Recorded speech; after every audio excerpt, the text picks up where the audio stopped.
भौजी चलो तिरावी खाने चले, वहाँ सामान और पैसा मिलेगा। भौजी कैसे हैं भैया? तुम्हारे भैया की हालत में क्या परिवर्तन होना है। सावन सूखे न भादो हरे, जब तक जिएंगे बिस्तर पर ही रहेंगे। खर्चा पानी? लच्छी राम ने पूछा। तुम घड़ी घड़ी क्यों पूछते हो? जब घर का कमाऊ आदमी लाइलाज बीमारी के कारण बिस्तर पर पड़ जाता है तब उस घर में फाके होते ही हैं। ऊपर से जवान बेटियों की चिंता अलग। तुम चिंता मत करो भौजी, ऊपर वाला जब एक रास्ता बंद करता है तो दूसरा रास्ता खोल देता है। मुझे तो कोई रास्ता नजर नहीं आता। उल्टे तुम्हारे भैया की दवाइयाँ भी बंद हो गई। झूठी ही सही पर मन को तसल्ली तो थी कि इलाज चल रहा है, शायद कभी ठीक हो जाए। कहती हुई जानकी ने पल्लू से आंखें पोंछी।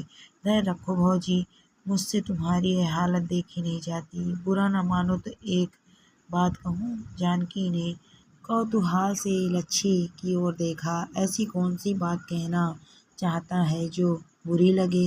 बुरा क्यों मानूंगी भैया, जो भी कहोगे हित में ही कहोगे। डर लगता है कहीं बुरा ना मान जाओ। यदि अच्छी ना लगे तो मेरी बात यहीं खत्म कर देना, मन में न रखना। कुछ कहोगे भी या यूं ही पहेलियां बुझाते रहोगे?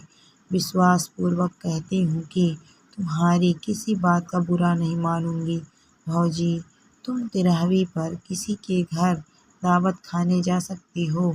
बड़े आदमी हैं, उनकी पत्नी का देहांत हो गया है, मेरे परिचित है। किसी सुहागिन ब्राह्मण की व्यवस्था करने के लिए मुझसे कहा गया है। अचानक तुम्हारा ध्यान आ गया। अच्छा भला सामान मिलेगा, कुछ तो सहारा लगेगा। यह क्या कह दिया भैया? मैं किसी की तिरावी जी मने जाऊं और दान दक्षिणा लूं? मुझसे यह सब नहीं होगा। फिर कोई जान पहचान वाला मिल गया तो? आप नहीं जाओगे तो कोई और चली जाएगी। पहली बार जाने में संकोच होगा, वहाँ कोई जान पहचान वाला नहीं मिलेगा। यदि कोई मिल भी जाए तो क्या कोई जान पहचान वाले तुम्हारे पेट को रोटी देने आते हैं? कोई तुम्हारी खैर खबर लेता है? सयानी होती तीन तीन बेटियां हैं, उन्हें घर में अकेले छोड़कर तुम भी तो कुछ नहीं कर सकती। एक बेटा भी होता तो सोच लेते।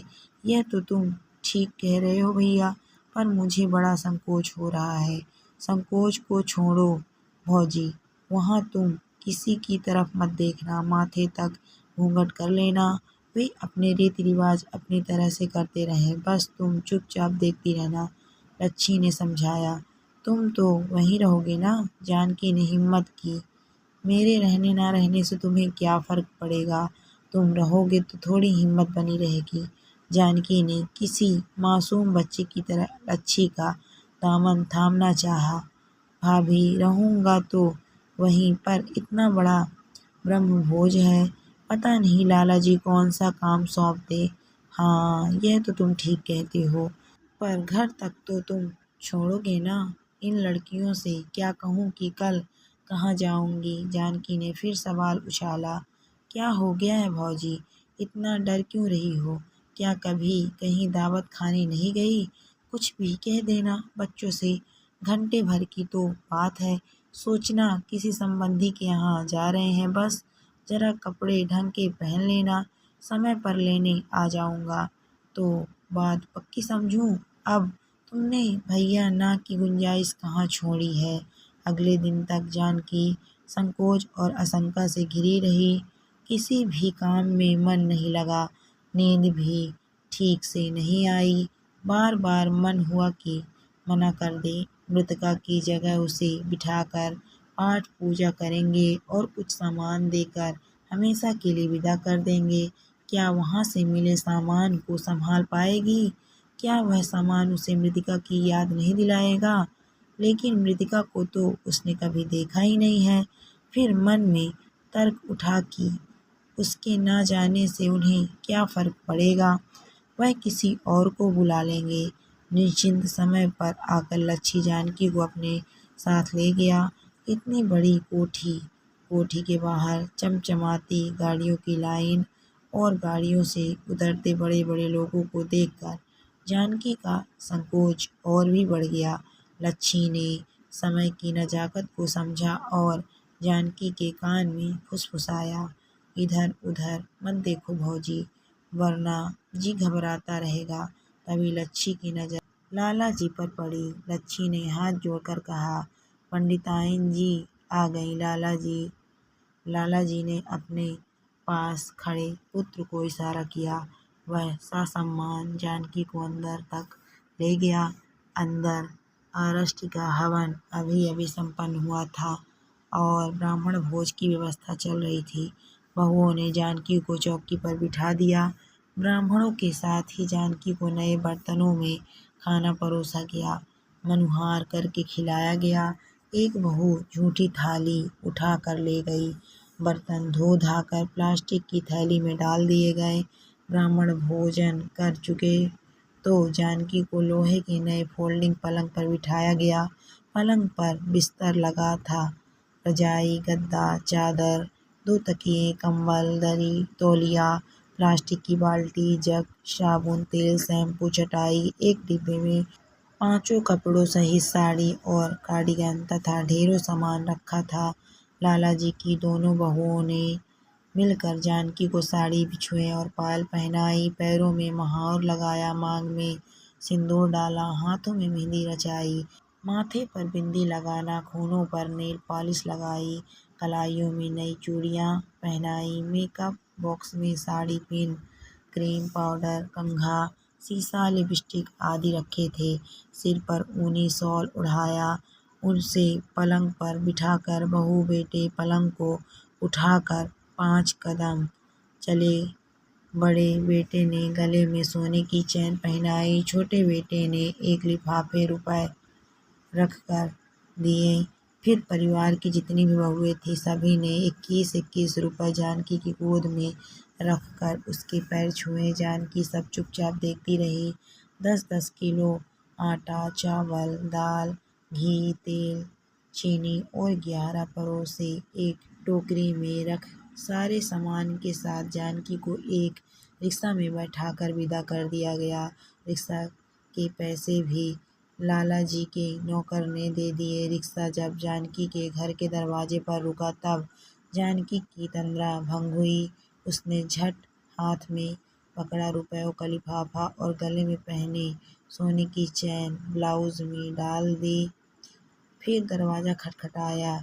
बड़की ने दरवाजा खोला और माँ को इतने सामान के साथ देखकर चिल्ला पड़ी, कहाँ गई थी माँ? बाद में बताऊंगी, पहले सामान अंदर रख।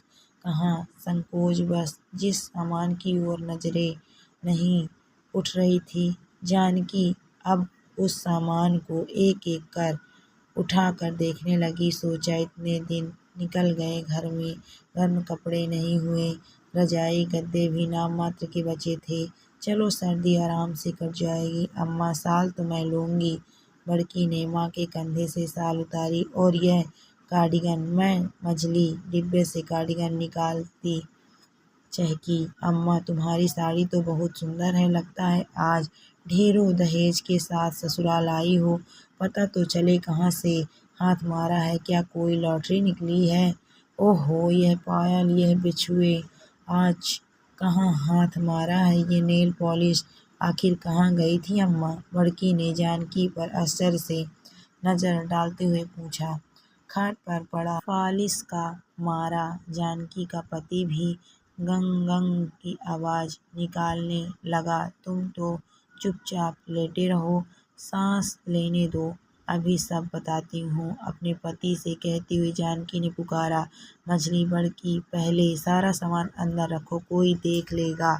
अब जानकी को चिंता सताने लगी। दहेज ही तो है सब, यह सब लड़की के विवाह में दे दूंगी। लड़के वाले कब से कह रहे हैं, पैसा पास न होने से अभी तक टालती आ रही हूँ। उसने दरवाजा बंद कर ब्लाउज से रुपयों का लिफाफा निकाला, पूरे 2500 रुपए और सोने की जंजीर। जंजीर को हथेली पर रखकर अंदाज किया 2 तोले की तो होगी ही। ख्याल आ गया गले में काला धागा बांधने के अलावा कभी कोई गहना पहना ही नहीं। अब क्या पहनूंगी? बड़की को ही दे दूंगी। एक एक चीज उतार उतार कर अटैची में संभाल कर रखती जाती। अभी तो पैर छूने पर मिले हुए रुपए गिनने हैं, पूरे 500 हैं, यानी कुल मिलाकर पूरे 3000। मन में डर सा लगा, लच्छी को सोने की जंजीर और 2500 रुपए के बारे में नहीं बताएगी, कहीं मांग ही ना ले, केवल 500 ही दिखाएगी। उसे कुछ ही पल में मिले सामान से मुंह हो गया, कहीं कोई उसकी निधि ना छीन ले। सोचा लच्छी को सामान दिखाकर संभाल कर रख लूंगी। जाते समय कितना संकोच हो रहा था, एक साथ इतना सामान उसने अपने जीवन में तब भी नहीं देखा था जब बड़की का बाप नौकरी करता था। यदि ऐसे ही न्योता मिलते रहें तो तीनों बेटियों के हाथ आराम से पीले कर देगी। इधर बड़की को कहाँ चैन था, जानकी को फिर से झिझोड़ा। बताओ ना माँ, कहाँ गई थी? एक जगह तेरावी में खाना खाने गई थी। तेरावी में खाना खाने में इतना सामान मिलता है? फिर तो माँ तुम रोज तेरावी में जाना। हाय कितनी गरम गरम कचौरियाँ हैं, लड्डू और यह सब्जी, यह रायता। बड़की फटी फटी आंखों से देख सोचने लगी कि कितना समय हो गया है, कभी ढंग का खाना तो क्या पेट भर खाना भी नहीं मिला।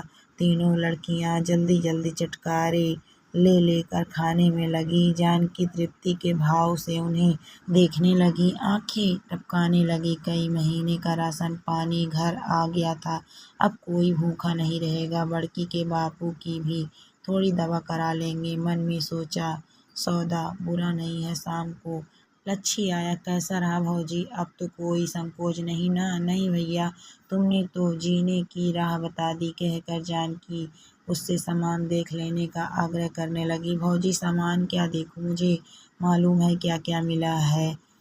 इस बार सब सामान तुम ही रखो, पहली बार मिला है, आगे से 25% मेरा होगा।